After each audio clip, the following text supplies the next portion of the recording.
सलाम July dear students, कल हमने पढ़ा था integrated rate equation for zero order first order. आज हम करेंगे एक्टिवेशन एनर्जी क्या होते हैं। एक्टिवेशन एनर्जी को हम डिनोट करते हैं EA से। एक्टिवेशन एनर्जी जो है वो एक एनर्जी है जो रिएक्टेंट मॉलिक्यूल को चाहिए होते हैं इंटरमीडिएट बनाने के लिए। अगर हम इसको डिफाइन करें, it is the energy required by reactant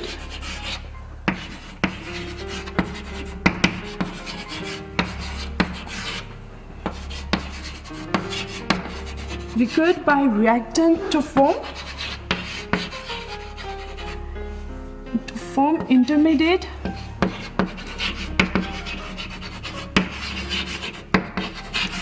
और इंटरमीडिएट को हम एक्टिवेटेड कॉम्प्लेक्स भी कहते हैं।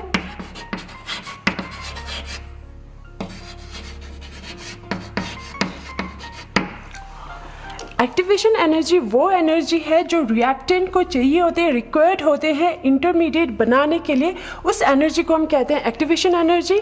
फॉर एग्जांपल हम यहाँ पर एक एग्जांपल लेंगे, जब हाइड्रोजन रिएक्ट होते हैं आयोडीन के साथ तब हमें मिलते हैं इंटरमीडिएट फॉर्म होते हैं।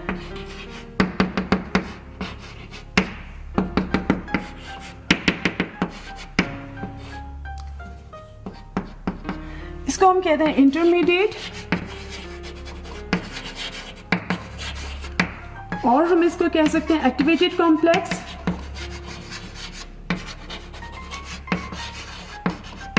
ये जो इंटरमीडिएट होते हैं वो हाईली अनस्टेबल होते हैं,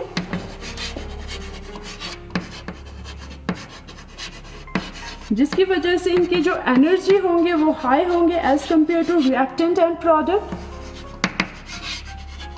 ये जो इंटरमीडिएट है वो ब्रेक डाउन होके हमें मिलेंगे product 2 molecules of hydrogen iodide.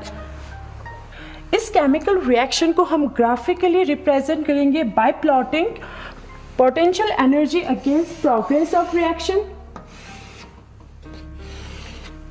यहाँ पर हम एनर्जी को रखेंगे against progress of reaction. Progress of reaction में क्या होंगे, रिएक्टेंट जो है वो कन्वर्ट हो, पहले फॉर्म होंगे इंटरमीडिएट, फिर उसके बाद प्रोडक्ट में कन्वर्ट हो जाएंगे। यहाँ पर हमारी जो रिएक्टेंट है वो हाइड्रोजन प्लस आयोडीन, यहाँ पर हाइड्रोजन प्लस आयोडीन है। ये जो है एनर्जी है जो रिएक्टेंट के पास है, energy possessed by reactant।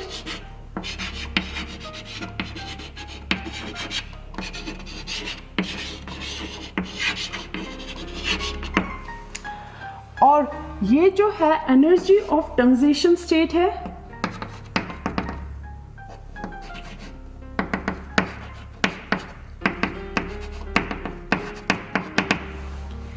ये जो है एनर्जी ऑफ ट्रांजिशन स्टेट है, इस एनर्जी को हम कहते हैं थ्रेशोल्ड एनर्जी।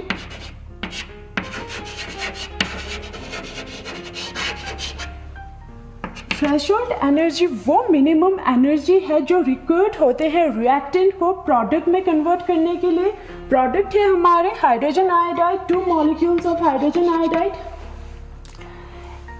इस एनर्जी को हम कहते हैं थ्रेशोल्ड एनर्जी, थ्रेशोल्ड। अभी हमने कहा एक्टिवेशन एनर्जी वो एनर्जी है जो एक रिएक्टेंट को चाहिए होते हैं इंटरमीडिएट बनाने के लिए। ऑलरेडी रिएक्टेंट के पास इतने एनर्जी तो पॉजेस है और इतना एक्स्ट्रा अमाउंट ऑफ एनर्जी उसको चाहिए एक इंटरमीडिएट को बनाने के लिए। इस एक्स्ट्रा एनर्जी को हम कहते हैं एक्टिवेशन एनर्जी। ये जो एनर्जी है इसको हम कहेंगे एक्टिवेशन एनर्जी। एक्टिवेशन एनर्जी जो है वो इक्वल्स टू होंगे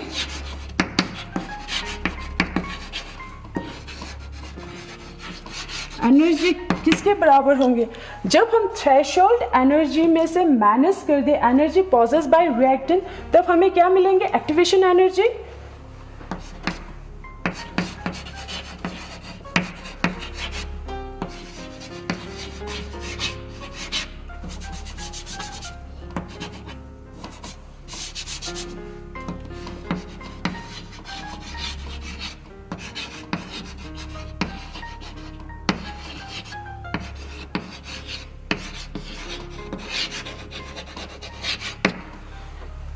एक्टिवेशन तब मिलेंगे जब हम थ्रेशोल्ड एनर्जी में से माइनस कर दें एनर्जी पॉसेस बाय रिएक्टेंट। ये हो गई हमारी एक्टिवेशन एनर्जी। नेक्स्ट हम करेंगे collision theory. Collision theory, according to collision theory, according to this theory, जो हमारे रिएक्टेंट मॉलिक्यूल है उसको एज्यूम किया है हार्ट स्फीयर, और रिएक्शन तभी होंगे जब ये रिएक्टेंट मॉलिक्यूल्स क्या करेंगे, आपस में कोलाइड करेंगे। तो अकॉर्डिंग टू दिस थ्योरी क्या किया है, रिएक्टेंट मॉलिक्यूल को एज्यूम किया है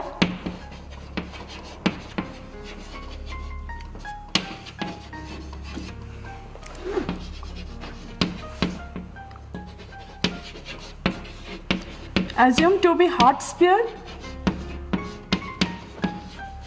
and reaction जो होंगे is postulated to occur when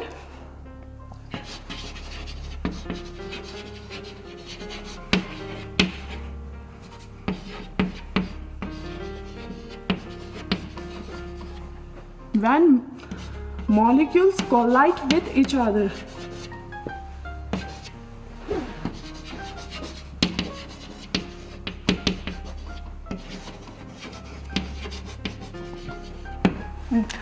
जो हमारे रिएक्टेंट मॉलिक्यूल है उसको एज्यूम किया हार्ट स्फीयर, और रिएक्शन तभी होंगे जब ये मॉलिक्यूल्स कोलाइड करेंगे। सेकंड इसलिए ये कहा है नंबर ऑफ कॉलिजन जो होंगे पर second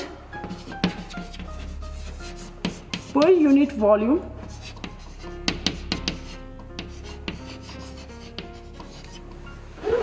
of reaction mixture is called collision frequency।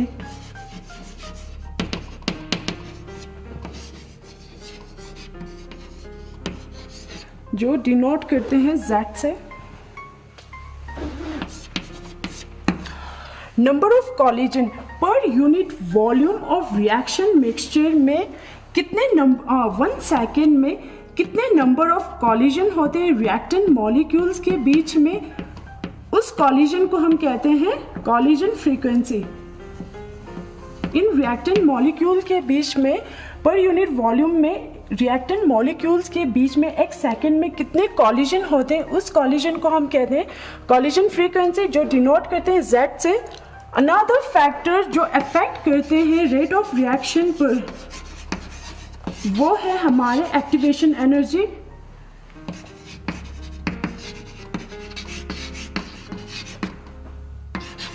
Rate of reaction,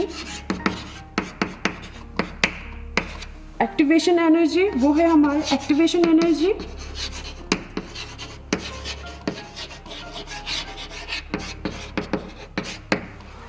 for a biomolecular reaction,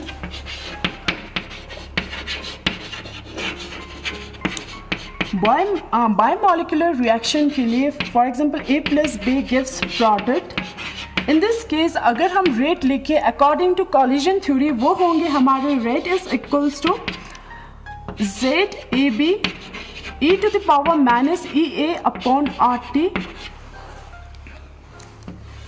ये हमारे rate according to collision theory. यहाँ पर जो ZAB जो है वो है कॉलिजन फ्रीक्वेंसी,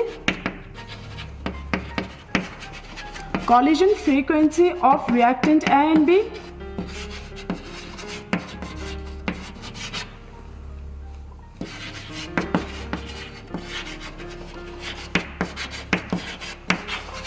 और जो ये है e⁻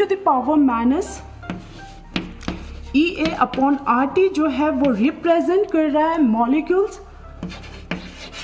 रिप्रेजेंट कर रहा है मॉलिक्यूल्स, रिप्रेजेंट कर रहा है fraction of molecules, sorry fraction of molecules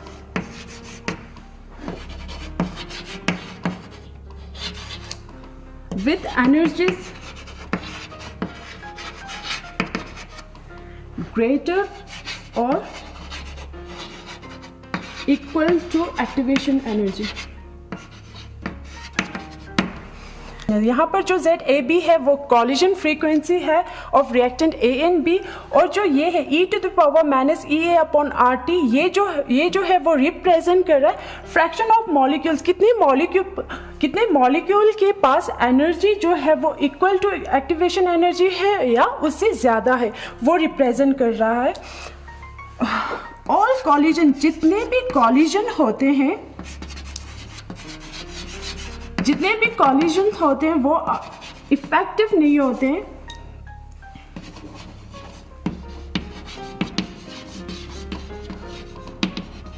जितने भी कॉलिजन्स होते हैं वो इफेक्टिव नहीं होते। इफेक्टिव मीन्स यहाँ पर ये है कि वो रिएक्टेंट जो है कोलाइड करके प्रोडक्ट फॉर्म नहीं कर रहे होते।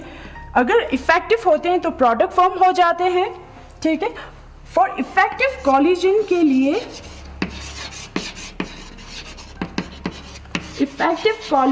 लिए टू कंडीशन है।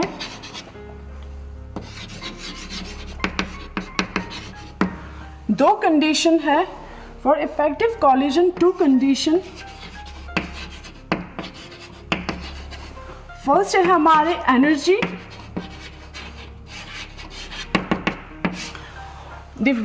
कोलाइडिंग मॉलिक्यूल के पास सफिशिएंट एनर्जी होनी चाहिए।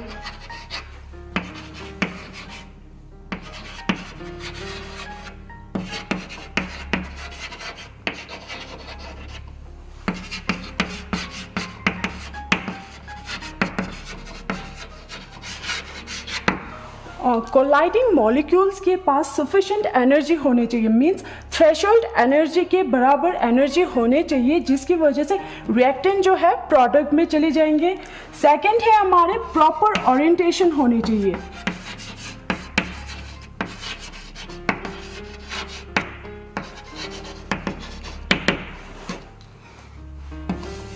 प्रॉपर ओरिएंटेशन होने चाहिए। द कोलाइडिंग मॉलिक्यूल्स के पास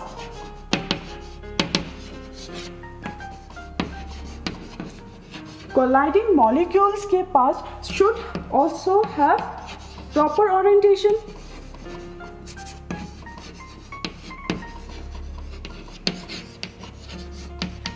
प्रॉपर ओरिएंटेशन होनी चाहिए, जिसकी वजह से जो बॉन्ड फॉर्म होंगे वो हो सके और ब्रेक जो होंगे वो भी इजीली हो सके, so that new bond form हो सके एंड ओल्ड बॉन्ड जो होंगे वो ब्रेक हो सके।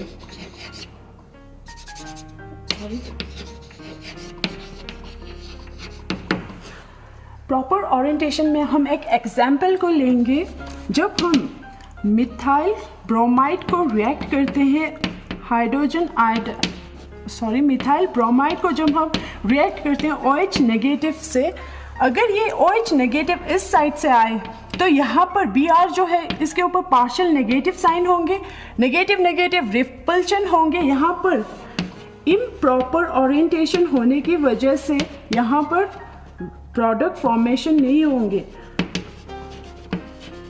होने की वजह से यहाँ पर प्रोडक्ट फॉर्म नहीं होंगे। अगर ये जो BOH नेगेटिव जो है अगर इस साइड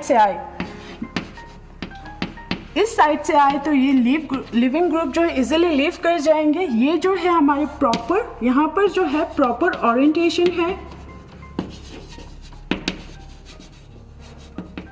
तो हमें मिलेंगे ये वाले प्रोडक्ट, मिथेनॉल मिलेंगे हमें प्लस Br नेगेटिव। यहाँ से हमें ये पता चल रहा है, अगर यहाँ पर और एक फैक्टर को अगर हम इंट्रोड्यूस करें रेट में, अगर और एक फैक्टर को इंट्रोड्यूस करें तो हमारे जो रेट मिलेंगे वो एग्जैक्ट मिलेंगे। वो न्यू फैक्टर जो है वो है हमारे P, जिसको हम कहते हैं स्टेरिक फैक्टर। इस स्टेरिक फैक्टर को अगर हम इंट्रोड्यूस करें रेट में, जो रेट मिलेंगे तब हमें वो रेट एग्जैक्ट मिलेंगे। Rate equals to PZAB e⁻⁻ T। ये हो गए हमारे कॉलिजन थ्योरी। नेक्स्ट हम करेंगे एरेनस इक्वेशन। बच्चों अभी हमने किया था कॉलिजन थ्योरी, नेक्स्ट हम करेंगे एरिनस इक्वेशन। एरिनस इक्वेशन जो है वो एरिनस ने प्रपोज किया था quantitative relationship between rate constant and temperature को, उसी को हम कहते हैं एरिनस इक्वेशन। एरिनस ने प्रपोज किया था the quantitative relationship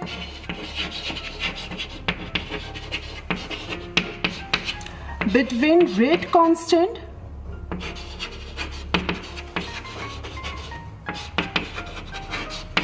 and temperature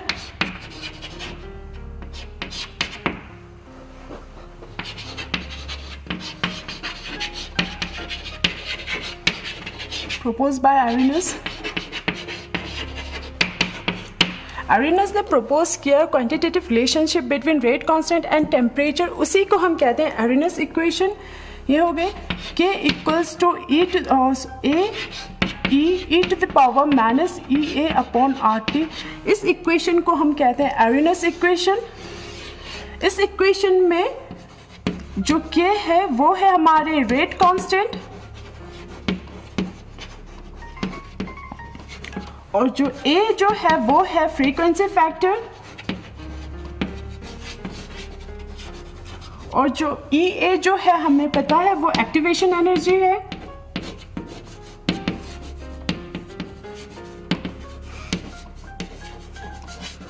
और जो R जो है वो है गैस कांस्टेंट। T जो है वो है एब्सोल्यूट टेम्परेचर। एब्सोल्यूट टेम्परेचर वो टेम्परेचर होते हैं जो केल्विन में लेते हैं। इम्पोर्टेंस ऑफ एरिनस इक्वेशन ये है कि यहाँ से हम कैलकुलेट कर सकते हैं activation energy of a reaction. Importance of Arrhenius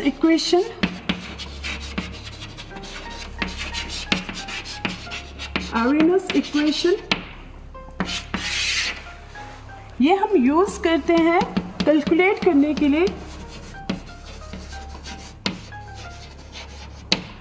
activation energy of a reaction.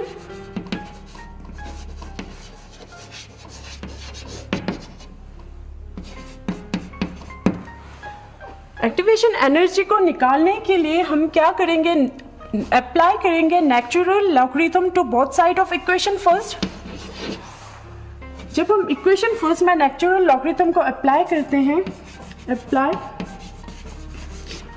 Natural logarithm to both side of equation first,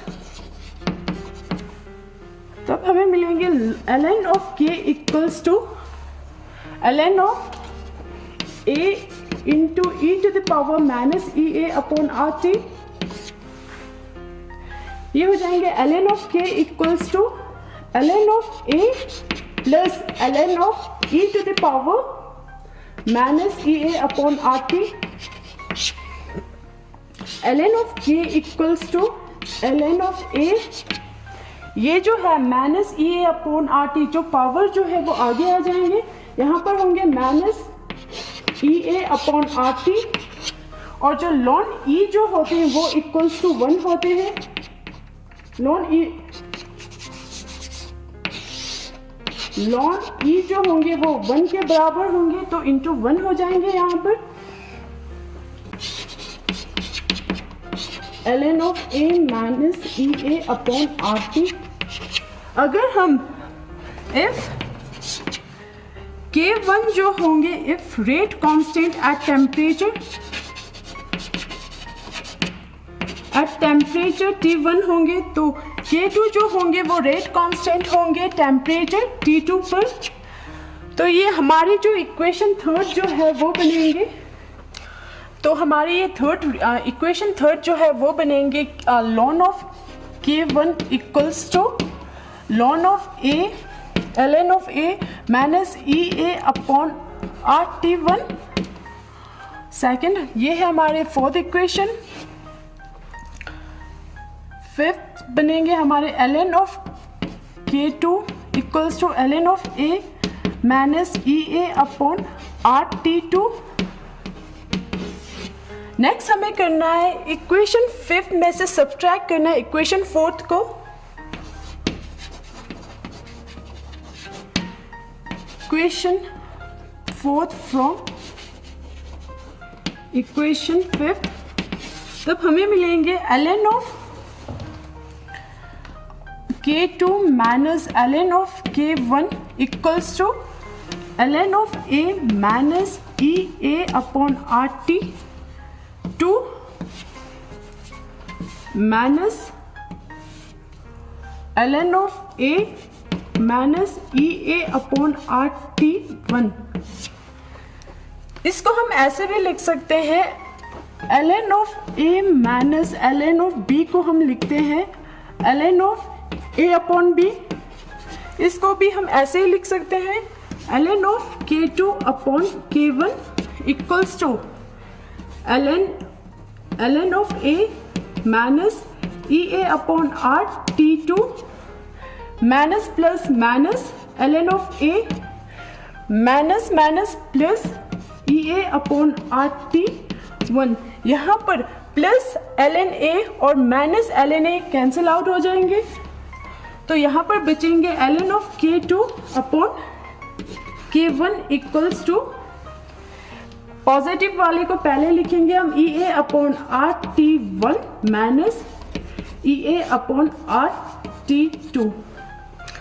next हम इन दोनों में कॉमन है EA अपॉन R, इसमें भी है इसमें भी है, तो हम इसको कॉमन लेंगे, ln of K2 upon K1 equals to EA upon R common लेंगे, तो यहाँ पर बचेंगे 1 upon T1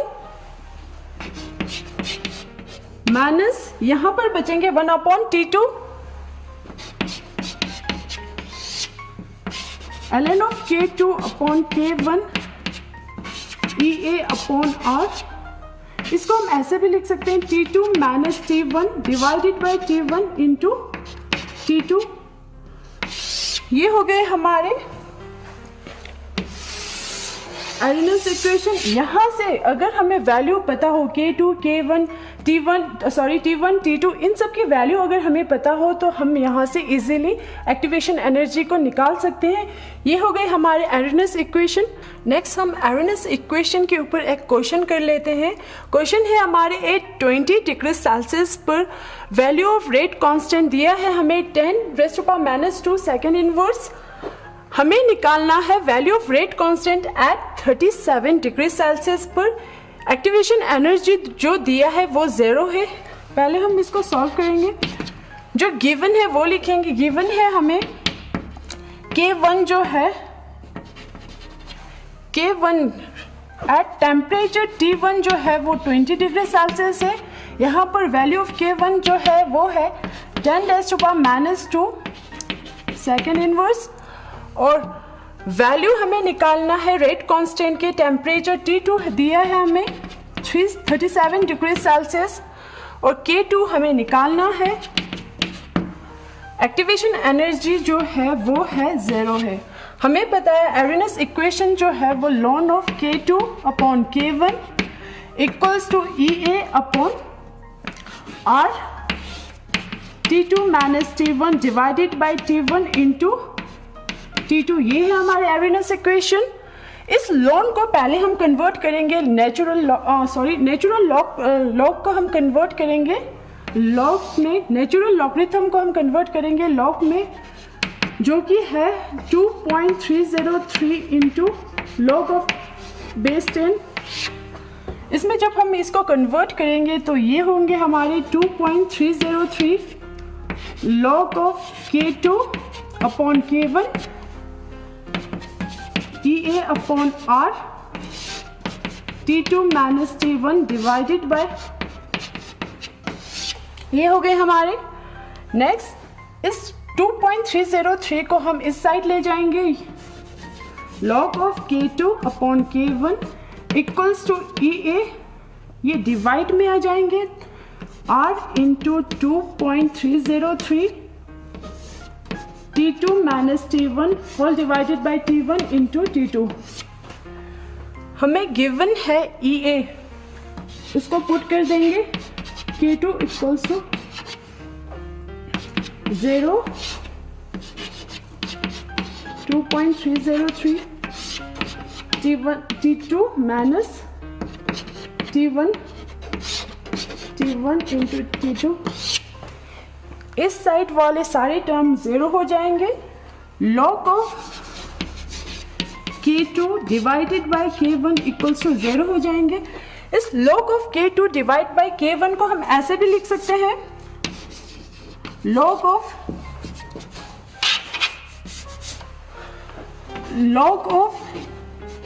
A upon B को हम ऐसे भी लिख सकते हैं, log of A minus log of B।